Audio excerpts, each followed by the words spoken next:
je suis dans un chantier, mais c'est un chantier qui symbolise une volonté. Isiro, comme plusieurs autres villes issues du découpage, n'ont pas vu les démembrements ou le découpage de la RTNCC faire comme ça s'est fait avec les autres stations provinciales. Faire en sorte que vos garçons soient des masculins positifs, que vos filles puissent avoir la niaque pour pouvoir affronter les choses et ne pas se laisser faire. Dès mon accession au pouvoir, lors de la première célébration de la Journée internationale des droits des femmes, c'était le 8 mars 2019, comme l'a rappelé la présidente, Madame Lydie Omanga, j'ai eu le privilège de recevoir une délégation de femmes congolaises leaders. C'est avec admiration que je les ai désignées comme des femmes d'exception en reconnaissance de leur parcours inspirant. La gouvernance inclusive est pour moi bien plus qu'un concept. Pour mettre fin au phénomène de banditisme urbain qui sévit dans certaines grandes villes du pays, y compris dans la capitale qui est la ville province de Kinshasa.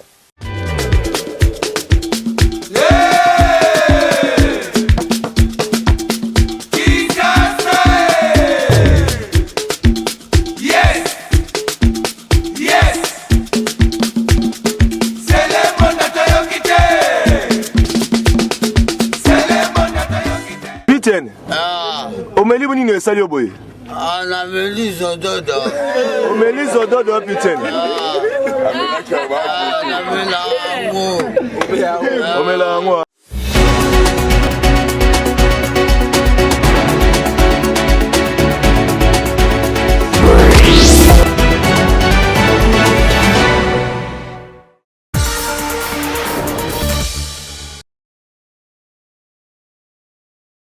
Plus de 20 jours de travail d'arrache-pied de l'équipe experte mise en place par la ministre des Affaires sociales, Action humanitaire et Solidarité nationale, Nathalie Aziza Mounana, laquelle a été appuyée par la société civile dans toute sa composante, la province du Kasaï oriental, les services de sécurité et des renseignements. Comme vous êtes là, je crois que nous allons travailler. Je n'ai pas pu rencontrer Madame la ministre, son Excellence, puisqu'il paraît qu'elle est rentrée pendant que moi, je suis arrivé ici.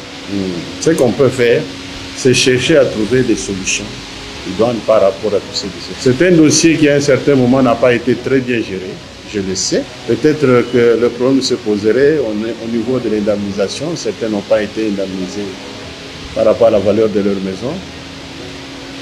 Donc il y a lieu de pouvoir corriger cela et voir dans quelle mesure nos compatriotes peuvent être à l'aise par rapport à ce qui est arrivé. Cela a permis à identifier, évaluer et après place à l'accompagnement et assistance sociale des victimes de démolition des Bipemba en Mbuji-Mayi au Kasaï oriental. 3 sites ont été constitués pour l'assistance Caritas, mairie et la commune de Bipemba avec 2 guichets à chaque site, sauf pour les sites de Bipemba où l'on compte 3 guichets. À titre symbolique, la ministre des Affaires sociales, Action humanitaire et Solidarité nationale, Nathalie Aziza Mounana, a procédé à la remise des enveloppes, des vivres et non-vivres, de quoi réjouir les victimes bénéficiaires. Merci Maman Aziza, je suis vraiment reconnaissante pour cette assistance. Je suis vraiment touchée. Merci beaucoup. Ça, c'est l'assistance sociale humanitaire pour le compte de la Solidarité nationale. Si un Congolais est touché, c'est Tshisekedi Tshilombo qui est touché, il est sensible. Que la maman de Mbuji-Mayi se lève pour prier pour notre président de la République, pour qu'il puisse encore faire beaucoup. Muku Antombolo, mutu vuluka, mutu mona mikono bunena. Tetu mujikeo, kututumina mama Aziza Mounana, wakula kutuesha kwa kubintu ebi. Tutuanji kusaki jila mfumu wetu wajitu. Bwalu ebu tujibabwende lang bijimu bibiji. Katu banji kumona bwalu ebu, hatu tubu mona, tutuanji kusaki jila nzambi. Tusaki jila bwana mwamba wachivoy. Nzambi amubenesha, abenesha mijimu yenda yonso. Batutumina matal, mafuta, sabana, ndekelo, tonto, mifoko ne mifoko. Nzambi abenesha mwana mwamba wachivoyi. Na mwaziz, Zambi wanyi mwalusani jinanga dijinadi wachendele umufudi jila matuko abunyi umweshe bintu bya abunyi bya pesa. Après les sites de Caritas, le même exercice a été effectué au site de la commune de Bipemba où il y a eu un monde fou qui est venu accueillir Aziza Mounana Nathalie et recevoir leur assistance. Pour terminer, Nathalie Aziza Mounana, ministre des Affaires sociales, Action humanitaire et Solidarité nationale, a conscientisé les victimes du site de la mairie au respect des consignes et surtout à la discipline et à ne pas céder au désordre. Fumu wajitunga mkalenga Tshisekedi Tshilombo fachi beto atimi ngai pona kosunga yo na lobi boye lero koti kuna bongisa deja carte na yo na jeton okomi kuna baloki komo na yo bapesi enveloppe na yo. Ce geste est salué par Maître Carlos, un des notables du Kasaï oriental.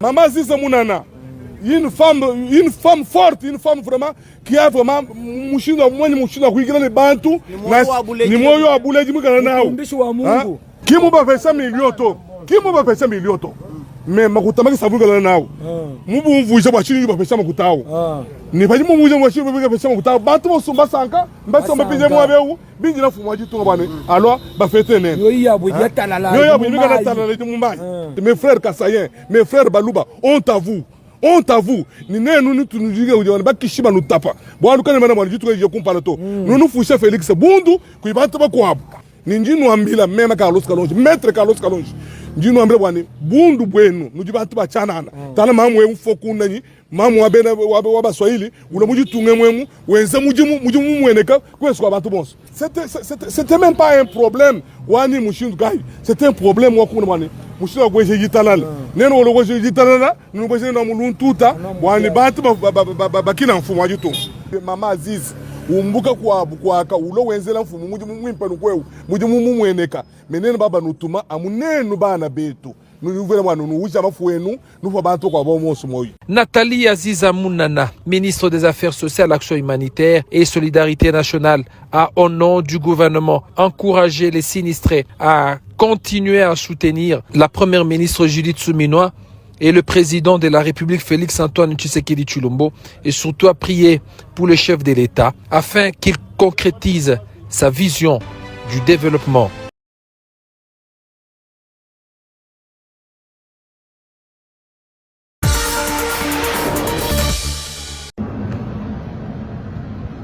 C'est en sa qualité de ministre national de la communication et des médias que Patrick Mouyaya Katembwe, lors de son séjour à Isiro, effectue une descente d'inspection au site de la station provinciale de la RTNC Otuele sous la conduite de son directeur provincial, Damas Esole Kesole Kaya Diapami. Je suis dans un chantier, mais c'est un chantier qui symbolise une volonté. Isiro, comme plusieurs autres villes issues du découpage, n'ont pas vu les démembrements ou le découpage de la RTNC se faire comme ça se faisait avec les autres stations provinciales.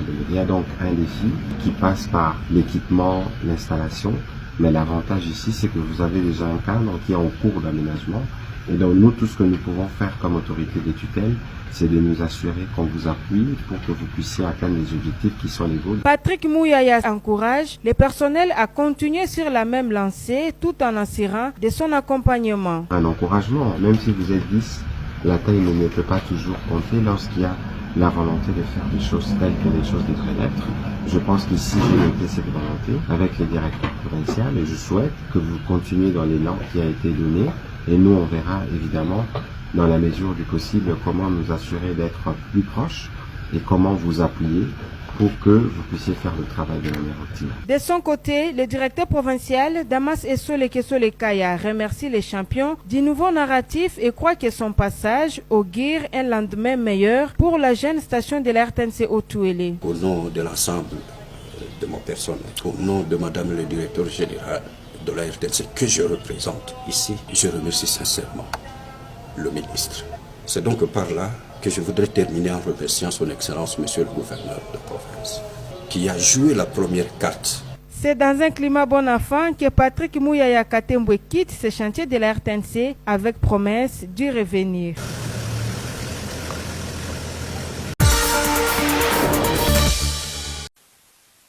nous a instruit plus d'une fois lors des conseils des ministres pour mettre fin au phénomène de banditisme urbain qui sévit dans certaines grandes villes du pays, y compris dans la capitale qui est la ville province de Kinshasa. Les Kuluna continuent de s'aimer mort et désolation dans la capitale ainsi que dans d'autres villes du pays. Les Kuluna endeuillent nos familles. Et il était question pour nous de pouvoir exécuter les instructions de la haute hiérarchie en mettant en place la commission de lutte contre le banditisme urbain. Cette commission est composée des hauts magistrats, militaires et civils, composée également du commissariat provincial de la police, va travailler sous l'opération Zéro Kuluna dans la ville de Kinshasa, tout comme dans d'autres villes du pays. Elle va travailler pour traquer jusqu'à leur dernier retranchement pour les Kuluna qui sèment mort et désolation. À partir de demain, la commission va lancer l'organisation des procès en flagrance contre tous les Kuluna. Tout celui qui sera attrapé sera arrêté, jugé, condamné. Comme vous le savez, ils seront tous condamnés pour terrorisme, parce que les actes qu'ils posent sont des actes qui relèvent purement et simplement du terrorisme. Ils sont donc punis de la peine de mort. La commission a également décidé de faire exécuter la peine de mort, mais également transférer tous les condamnés Kuluna dans des prisons de haute sécurité. Le premier lot des Kuluna qui sont condamnés cette semaine sera évacué à Anginga et dans d'autres prisons déjà ce week-end. Des bouclages seront organisés dans les quartiers, rues de Kinshasa. Tous les enfants Kuluna qui seront identifiés et arrêtés comme tels seront jugés, condamnés. Et comme je l'ai dit, nous allons procéder à l'exécution de la peine de mort.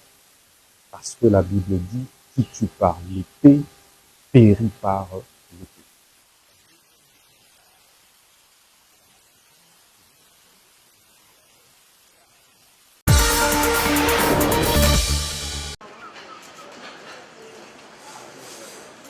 Victimes de la guerre injuste imposée à l'est de la RDC par le Rwanda, telles que la perte de leurs parents ou la rupture des liens familiaux, avec pour conséquence la fuite dans le camp de déplacés à Mugunga et Don Bosco à Goma, ces enfants privés de la jouissance de leurs droits fondamentaux sont venus à la rencontre du père de la nation, le président de la République, Félix-Antoine Tshisekedi Tshilombo, et la première dame, Denise Nakero, pour exprimer leur ardent désir du retour de la paix dans la partie est de la RDC. Nous sollicitons un engagement concret et soutenu de la part des autorités congolaises, des partenaires internationaux et de tous les parties prenantes pour que les familles déplacées retrouvent leur dignité, l'espoir, la paix et un avenir meilleur.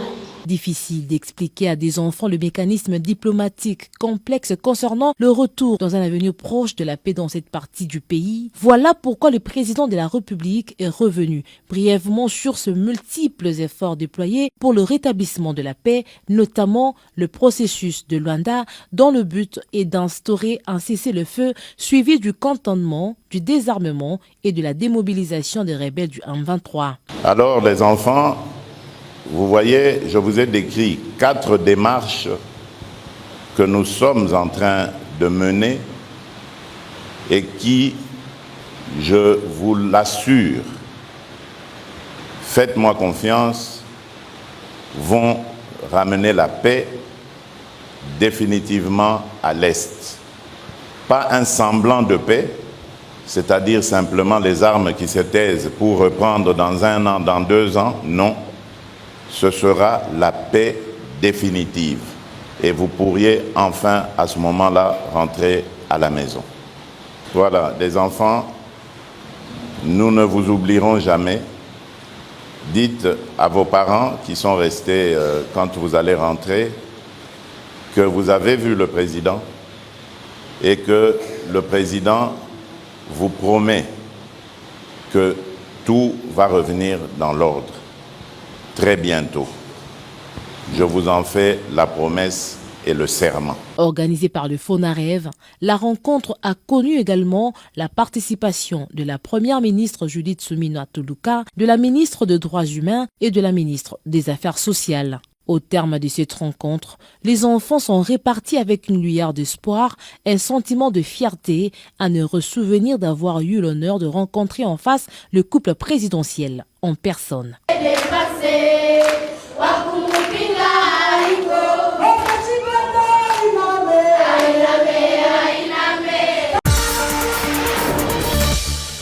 Le corridor de Lobito est bien plus qu'un axe de transport. C'est une opportunité unique d'intégration régionale, de transformation économique et d'amélioration des conditions de vie de nos concitoyens. Ce réseau ferroviaire reliant les régions minières de la République démocratique du Congo et de la Zambie au port de Lobito est conçu pour transporter jusqu'à 20 millions de tonnes de marchandises par an d'ici 2030. Le corridor de Lobito n'est pas seulement un projet d'infrastructure, c'est aussi un trait d'union entre nos 3 pays, la République démocratique du Congo, la Zambie et l'Angola. Il symbolise notre volonté collective à convertir le potentiel de nos pays en une prospérité tangible pour nos populations, en favorisant une interdépendance harmonieuse où nos économies pourront s'épanouir mutuellement. Pour la République démocratique du Congo, le corridor de Lobito représente une opportunité stratégique pour valoriser nos ressources naturelles, en particulier le cuivre et le cobalt, qui constituent 70% de la demande mondiale dans le cadre de la transition énergétique. Avec une production combinée de 3 millions de tonnes par an entre la République démocratique du Congo et la Zambie, ce projet permettra de réduire significativement les coûts logistiques tout en augmentant nos recettes d'exportation. C'est donc une opportunité unique d'accéder directement aux marchés mondiaux via le port de Lobito, offrant ainsi une alternative stratégique à nos autres corridors d'exportation. Avec ces 1739 km de voies ferrées reliées aux réseaux routiers et ferroviaires régionaux, il jouera un rôle clé dans l'intégration régionale et continentale.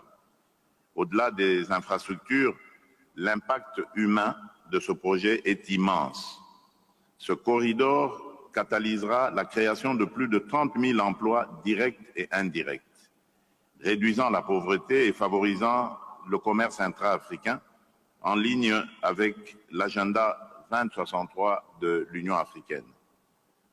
Le temps de transit des marchandises, actuellement de plus de 30 jours, sera réduit à moins de 10 jours, augmentant ainsi notre compétitivité sur les marchés internationaux. Ce projet n'est pas seulement une voie logistique, mais un moteur de transformation économique et sociale pour des millions de nos concitoyens. Et la République démocratique du Congo est pleinement engagée dans ce projet. À cet effet, des actions concrètes ont été entreprises pour moderniser nos infrastructures ferroviaires, portuaires et routières. Ces efforts visent à établir des connexions fluides et stratégiques entre nos principaux sites miniers tels que Kolwezi et Likasi et les terminaux ferroviaires du corridor. Parallèlement, nous avons placé la transformation locale de nos ressources naturelles au cœur de notre stratégie économique. Il est impératif que les richesses de notre sol contribuent directement au bien-être de nos populations. Cela passe par le développement de chaînes de valeur industrielle locales, ajoutant une valeur significative avant toute exportation. Dans cette dynamique, le projet INGA 3 ainsi que d'autres initiatives en énergie renouvelable sont essentielles pour fournir une alimentation énergétique fiable, durable et adaptée aux exigences de notre industrie en pleine expansion. Ces efforts contribueront à rendre nos investissements plus compétitifs tout en respectant nos engagements environnementaux. Par ailleurs, nous continuons à renforcer le cadre institutionnel et juridique pour encourager les investissements privés et garantir une gestion transparente et responsable de nos ressources. La transparence et la bonne gouvernance restent des priorités absolues pour instaurer un climat de confiance et favoriser des partenariats gagnant-gagnant. Toutefois, pour libérer pleinement le potentiel du corridor de Lobito, la paix et la sécurité dans toute la région restent primordiales. Nous saluons le rôle déterminant de l'Angola dans le processus de Luanda et réaffirmons notre engagement à travailler au retour définitif de la paix à l'est de notre pays. La sécurité constitue en effet la pierre angulaire de tout développement durable.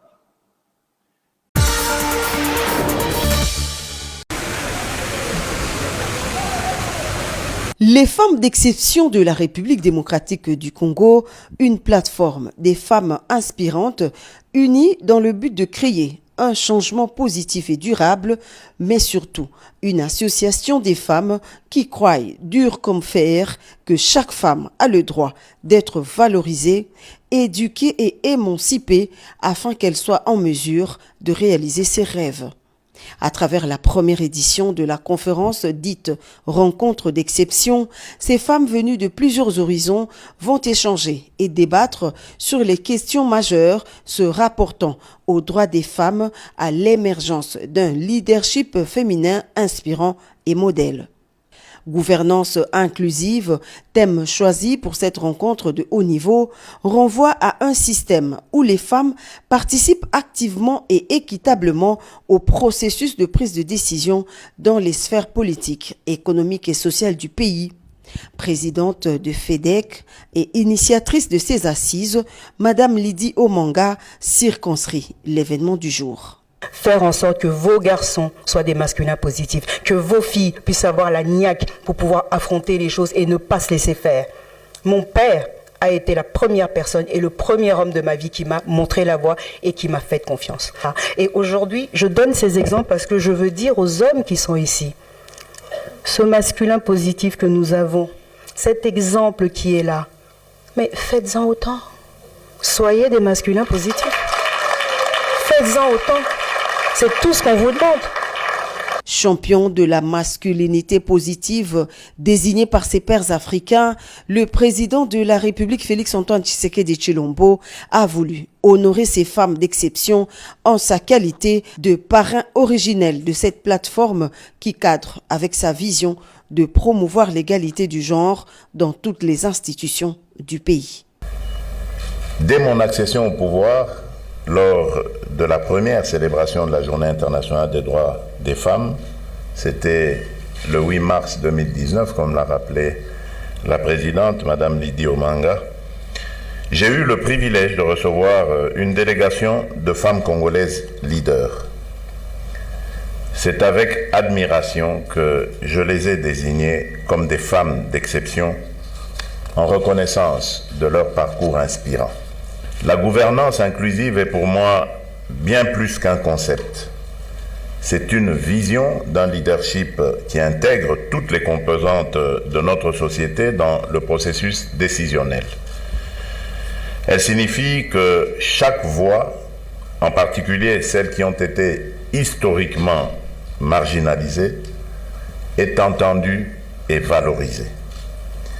Cette approche est cruciale pour le développement de notre nation car elle garantit que nos politiques reflètent la diversité et répondent aux besoins réels de tous nos citoyens. Sous mon leadership, la République démocratique du Congo s'est résolument engagée sur ce chemin. Ce choix, qui reflète mon engagement envers les valeurs de justice, d'équité et de progrès, repose sur une conviction simple, mais profonde. Aucune société ne peut atteindre son plein potentiel si elle ignore ou marginalise la moitié de sa population. La Côte d'Ivoire, pays invité à travers Madame Sarah Fadika Sako, première vice-présidente du Sénat ivoirien. Les organisateurs justifient ce choix par le fait que la Côte d'Ivoire a été reconnue en 2023 comme champion d'Afrique en matière de lutte contre les discriminations à l'égard des femmes et des jeunes filles.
L'Excellence Grace Nkwanga Bilolo vient de se rendre compte d'abord des dégâts qui se sont causés depuis hier et ensuite le travail fait par son service qui est sous ma direction, l'ATP, pour améliorer la bonne circulation des biens et des personnes dans la ville de Matadi.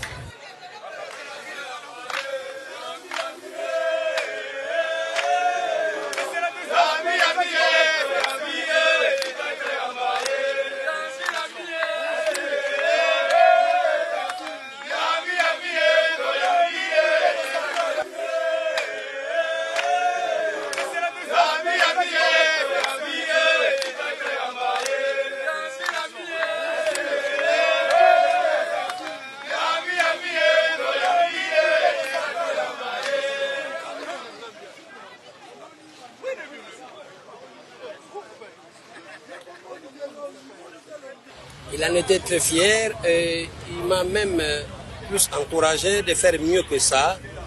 Et d'ailleurs, nous pensons encore, même un peu plus là-bas, pour vraiment créer des routes connexes afin que la population de Matadi puisse vaquer à ses occupations.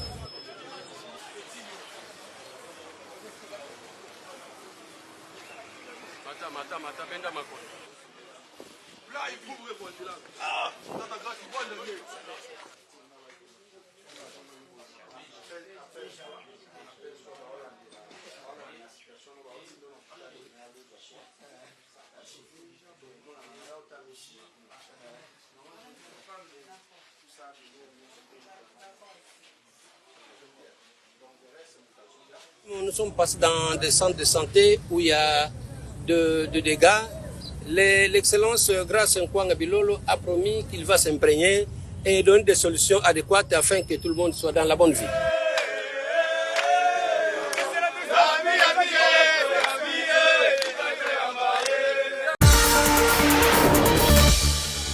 C'est sur ce terrain des 40 sur 35 mètres que sera érigé les bâtiments du bureau de la coordination provinciale de Star Est, projet de stabilisation et de relèvement de l'Est de la République démocratique du Congo en Ituri. Le lieutenant-général Luboya Kashamadjoni a posé la première pierre des constructions de ces bijoux, énième preuve des efforts de paix et de développement consentis par les gouvernements congolais et ses partenaires, d'où l'engagement de tous demeure un impératif. Aujourd'hui, on passe à la stabilisation. La stabilisation annonce le développement. C'est pour moi, encore une fois, une opportunité pour demander aux fils et aux filles de l'Ituri de s'engager dans ce processus. Il est temps de reconstruire notre province. Revenez, l'Ituri comme vous la voyez aujourd'hui, vous ne la verrez plus comme ça dans quelques années. Occasion pour Steve Sengida Pachulu, coordonnateur du projet Star Est en Ituri, de revenir sur les objectifs poursuivis par le dit projet en faveur de la population iturienne. Ces projets visent dans ces objectifs l'amélioration de l'accès aux infrastructures socio-économiques et communautaires de base, l'amélioration ou la réintégration des personnes associées ou des personnes affectées par les conflits, y compris ces sortants des groupes armés, en termes de réinsertion et de réintégration communautaire, mais aussi et surtout, ce projet va devoir renforcer la capacité des administrations provinciales à faire face aux défis de la stabilité et du relèvement. Situé en plein centre-ville de Bunia, les travaux de construction de cet édifice de 2 bâtiments modernes, dont un en étage de 2 niveaux, seront exécutés sur une durée de 7 mois grâce au financement de la Banque mondiale de plus de 484 000 $ américains. Il s'est de signaler à la fin du projet Star Est, cet édifice ainsi que d'autres infrastructures construites dans le cadre des 10 projets seront légués au gouvernement congolais.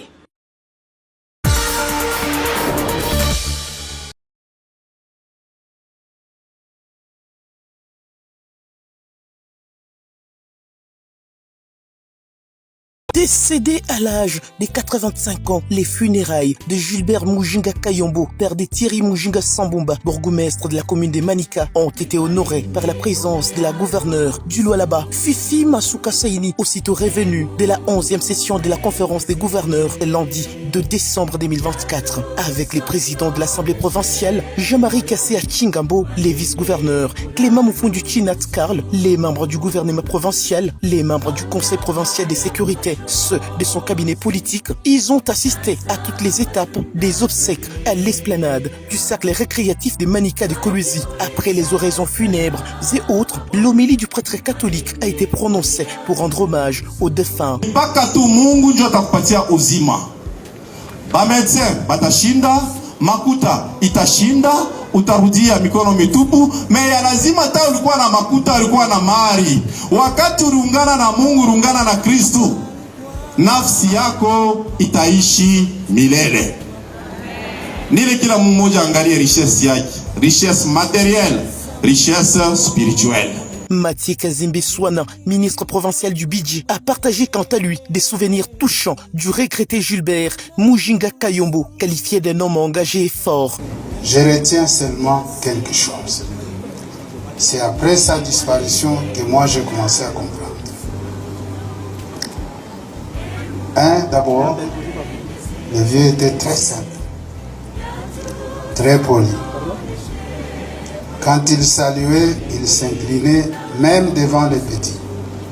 C'était le plus âgé du cabinet. Le plus significatif, c'est que chaque fois qu'on lui payait son salaire, le vieux, il venait, il faisait tout pour entrer dans mon bureau et m'apporter un stylo, un bic.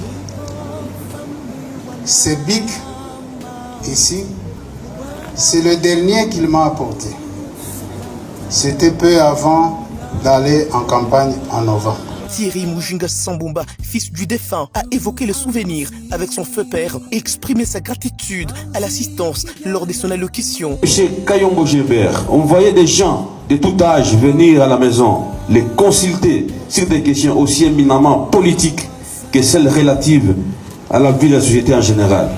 au nom de la famille et à mon nom propre, j'adresse tous mes remerciements à son Excellence, Madame le gouverneur de la province de Lualaba, à l'honorable président de l'Assemblée provinciale de Lualaba. La SONDEF, association d'Indembo et frères, a eu des mots justes à l'égard des l'illustre disparus. Au nom de cette communauté ethnique, la gouverneure de Provence, Fifi Masuka Saini, a commencé par déposer une gerbe de fleurs, suivie par les présidents de l'Assemblée provinciale et d'autres personnalités politico-administratives. La gouverneure de Provence s'est ensuite associée au cortège pour se rendre à la nécropole Cité des Anges, dans les lotissements Manga Manga, territoire des Muchacha. Et c'est dans la vallée des Béatitudes que ce notable Lualabé a été inhumé, laissant derrière lui une veuve, une dizaine d'enfants et 41 petits-fils.